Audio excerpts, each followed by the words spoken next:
আপনার মোবাইলে কি খুব দ্রুত সময়ের মাঝে মোবাইলের চার্জ চলে যাচ্ছে? তাহলে একটা সেটিং আছে, যে সেটিংটা অফ করে রাখলে আপনার মোবাইলের চার্জিং সমস্যা থেকে মোটামুটি রেহাই পেয়ে যাবেন। তার মানে আপনি যদি সেটিংটা অফ করে রাখেন তাহলে আপনার মোবাইলের চার্জ আগে থেকে বেশি থাকবে। কি সেই সেটিং অফ করতে হবে সেটা আজকে দেখিয়ে দিচ্ছি।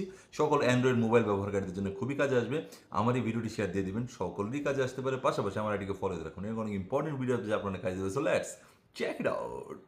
প্রথমে আপনার মোবাইলের সেটিংসে চলে যাবেন। সেটিংসে যাওয়ার পর এখানে গিয়ে দেখুন, একটু নিচে চলে যান। নিচে গিয়ে দেখুন digital wellbeing and parental controls, এটাতে ক্লিক করবেন।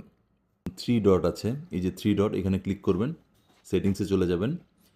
সেটিংসে যাওয়ার পর লেখা আছে ইউজেস ডাটা অ্যাক্সেস, এই ইউজেস ডাটা অ্যাক্সেসে ক্লিক করবেন এবং এখান থেকে আবার সেটিংসে যাবেন। এরপর এখানে দেখুন লেখা আছে অ্যালাউ পারমিশন, এটাকে অফ করে দিবেন। এটা করে কি, সারাক্ষণ আপনার মোবাইলটাকে প্রসেস করতে থাকে, আপনার মোবাইলে কী করছেন না করছেন আপনার মনিটর করতেছে। এগুলো করতে করতে আপনার মোবাইলটাকে অলওয়েজ বিজি রাখে এবং আপনার মোবাইলের চার্জ অনেকাংশে শেষ করে দেয়। সো এই সেটিংটা অফ করে রাখবেন, তাহলে আপনার চার্জ আগে থেকে ভালো থাকবে। Thank you.